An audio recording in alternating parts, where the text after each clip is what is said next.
See, you don't know what we have. You think you know what we have. You don't know what we have.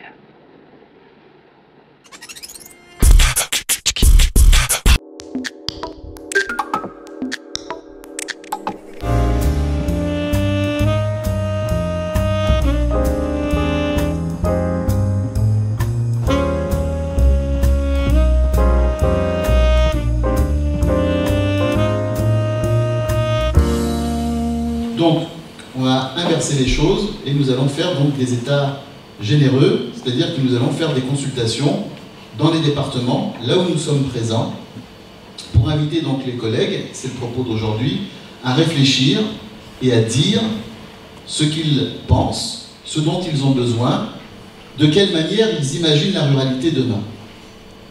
Et si on a dit généreux et non pas généraux, c'est parce que les états généraux, d'abord, il y en a eu plein. Des assises, depuis en 27 ans de mandat, j'en ai vu un paquet, des assises pour les territoires ruraux. Dans les placards des ministères, à l'ex-Datar, tout ça, il y a du kilo.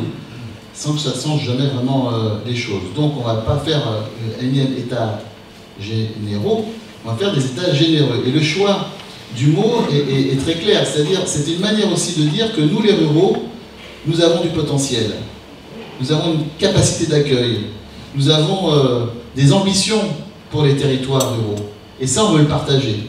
On veut le partager avec tous ceux qui font la ruralité. Bon, alors, monsieur le président de l'association des maires râleurs de France, comme vous avez dit, rouspéteurs ruraux en fait. Alors, bon, on vient d'assister à cette réunion, donc tout est là dans la boîte. Je ne sais pas si vous êtes au courant, mais il y a une petite revue de géographes qui s'appelle Tous Urbains, dont le dernier numéro, qui vous intéressera sûrement, est précisément sur la ruralité, est consacré à la question de la ruralité. Mais vous avez dû lire beaucoup de choses là-dessus, bien sûr, et puis vous êtes un expert. Mais tout de même, ces géographes éminents se disputent. Les uns disent la ruralité, c'est très important, les autres disent non. On est tous urbains, c'est l'urbanité qui a gagné. Et la discussion, j'espère, vous intéressera. Tous urbains, c'est une bonne revue. Alors, là-dessus, quel est votre point de vue?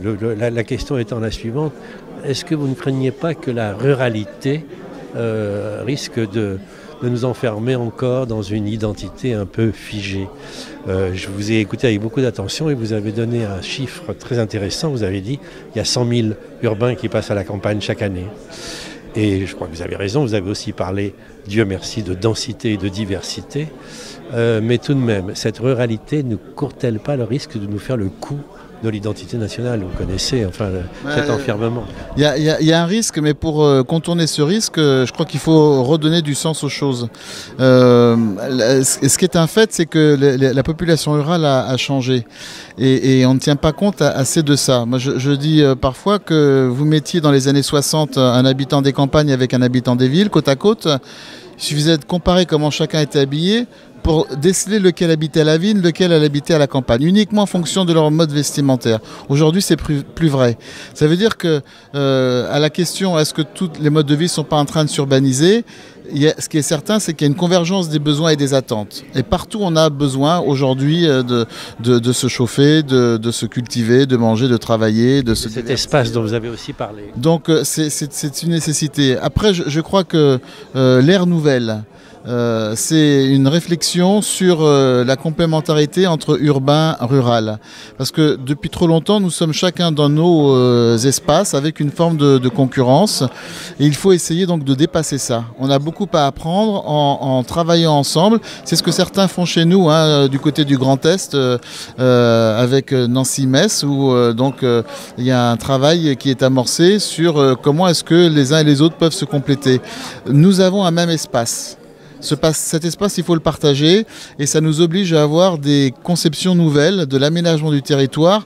D'ailleurs, moi, j'utilise de moins en moins la formule aménagement du territoire. Je parle d'équilibre des territoires. C'est ça qu'il faut retrouver.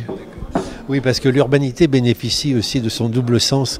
L'urbanité, c'est aussi une vertu humaine. Être urbain, c'est aussi être poli, etc. Oui, oui. Ce que n'a pas le mot de ruralité, Oui. et qui Sauf que encore, parfois, comme vous avez dit, vive les ploucs. Voilà. Sauf que parfois on est plus urbain en milieu rural, dans la définition du terme que vous venez de présenter. On est, en termes, voilà, on est plus urbain en milieu rural qu'en milieu urbain. Parce que les gens se parlent assez naturellement.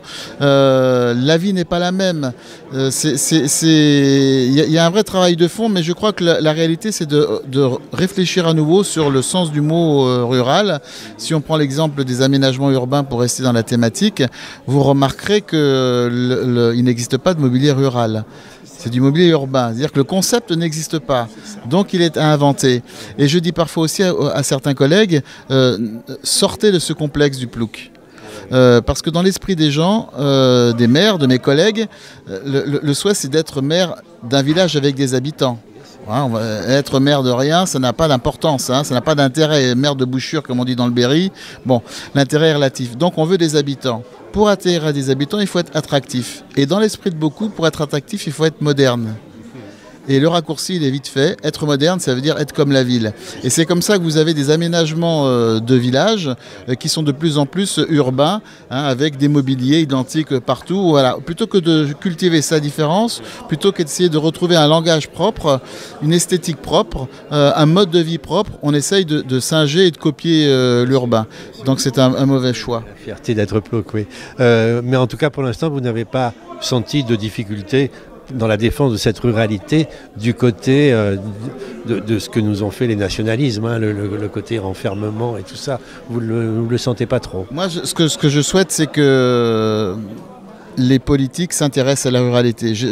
Dans la précédente élection présidentielle, j'étais très attentif à ce que chacun des candidats pouvait dire sur la ruralité. Eh bien, je suis au regret de constater que la seule qui ait parlé de la ruralité, elle est blonde. C'est la seule. Les autres n'ont jamais évoqué le mot. Hollande, dans un discours à Dijon, une phrase, mais rien. Ça veut dire que la ruralité n'apparaît pas dans les écrans radars. C'est le sens de ma question. C'est pour ça que je vous dis, c'est peut-être un peu dangereux, effectivement. C'est dangereux, mais c'est plutôt aux autres de réagir. Hein. Vous savez, dans la friche, la ronce prolifère. Donc voilà, il faut savoir ce qu'on veut aussi. Hein. C'est pas le combat des ruraux ou les ruraux qui sont à remettre en cause. C'est la manière dont on nous regarde qu'il faut revoir. Bon, écoutez, je ne vais pas vous embêter davantage, mais je vous remercie beaucoup. On est bien content d'être défendu par des gens comme vous. Merci.